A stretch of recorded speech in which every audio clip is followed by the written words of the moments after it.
इस वीडियो में हम जानेंगे पीईपी दवाई के बाद, पीईपी दवाई के दौरान और पीईपी दवाई से पहले आपको कौन कौन सी रिपोर्ट्स कराने की आवश्यकता होती है। यदि आपका कोई अनप्रोटेक्टेड सेक्सुअल एक्टिविटी हुआ है, वह चाहे मसाज पार्लर्स में हो या कोई सेक्स वर्कर के साथ हो या किसी अनजान व्यक्ति के साथ हो, और आप एचआईवी से डरे हुए हो और उसको रोकना चाहते हो और उसको रोकने के लिए पीईपी यानी कि पोस्ट एक्सपोजर प्रोफाइलैक्सिस दवाई का इस्तेमाल करना चाहते हो, तो आपको यह भी जानना होगा कि इस दवाई के साथ में आपको किन किन किस्म का टेस्ट कराने की ज़रूरत होती है। सबसे पहले, यदि आपको पीईपी दवाई चालू करना है तो आपकी बॉडी को फिटनेस को चेक करने के लिए और अभी ये पीईपी से पहले आपका एचआईवी का स्टेटस क्या है वो जानने के लिए कुछ टेस्ट कराने होते हैं। आपकी फिटनेस को चेक करने के लिए किडनी के फिटनेस के लिए serum creatinine and urine routine micro का रिपोर्ट्स कराना है। लीवर के लिए एसजीपीटी रिपोर्ट, शुगर के लिए आरबीएस रिपोर्ट्स, और आपका एचआईवी का स्टेटस के लिए आप एचआईवी कॉम्बो टेस्ट करा सकते हो। इसके साथ में यदि आप हेपेटाइटिस बी और सी के बारे में भी जानना चाहते हो तो HbsAg और एंटी-HCV रिपोर्ट्स कराना होता है। यह रिपोर्ट्स आप पीईपी दवाई से साथ में या तो उससे पहले भी करा सकते हो। जब आपकी पीईपी दवाई के 15 दिन हो जाए तब आपके दवाई के कारण किडनी, लीवर और शुगर में कोई बदलाव तो नहीं हो रहा, वह चेक करने के लिए serum creatinine and urine routine micro, SGPT and RBS का रिपोर्ट्स कराना होता है। जब आपकी पीईपी की दवाई खत्म हो जाती है तब आपको एक्सपोजर के दिन से गिनती करना है और एक्सपोजर से 45 डेज हो जाए तब आपको एचआईवी कॉम्बो टेस्ट करना है। और आमतौर पर जो लोग पीईपी नहीं खाते हैं उसके लिए 45 डेज वाला एचआईवी कॉम्बो टेस्ट फाइनल यानी कि कंक्लूसिव माना जाता है।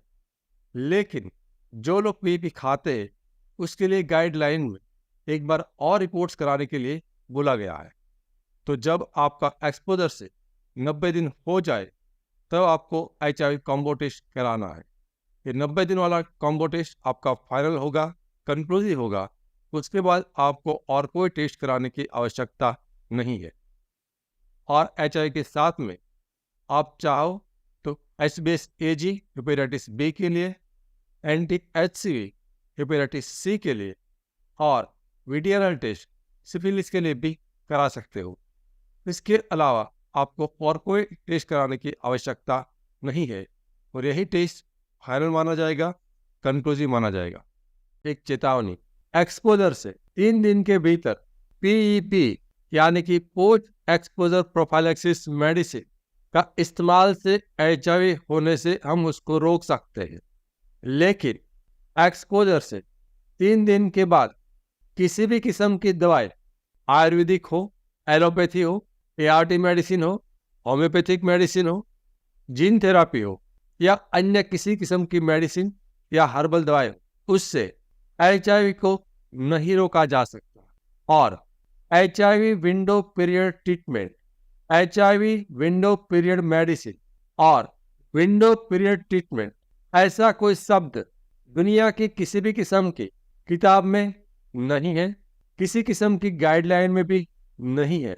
तो इस किस्म का किसी दवाई का प्रयोग ना करें और अपने आप को स्वास्थ्य और पैसे के रूप में होने वाले नुकसान से बचें। हमारा मिशन है एचआईवी एक्सपोजर से जुड़ा हुआ आपका डर और दर्द को दूर करना, और हमारा विजन है एचआईवी के बारे में आसान भाषा में आपको सच्ची और सही जानकारी देना। मैं HIV AIDS specialist doctor Ketan Ranpariya पिछले 17 सालों में 12,000 से भी अधिक पेशेंट का कंसल्टेशन कर चुका हूं। यह चैनल एचआईवी के एक्सपर्ट डॉक्टर द्वारा संचालित है और यहां पर जानकारी विज्ञान के आधार पर दी जाती है, लेकिन याद रखिए, समय के साथ विज्ञान बदल सकता है। यहाँ पर कही गई बातें एक आम जानकारी के लिए है। कभी भी किसी भी किस्म की जानकारी को अपने जीवन में लागू करने से पहले HIV एड्स स्पेशलिस्ट डॉक्टर से व्यक्तिगत रूप से राय लेना अत्यंत आवश्यक है। HIV के सिम्टम्स के बारे में अधिक जानकारी के लिए लेफ्ट साइड के प्लेलिस्ट पर क्लिक करें और HIV के टेस्टिंग के बारे में अधिक जानकारी के लिए राइट साइड के प्लेलिस्ट पर क्लिक करें। Thank you.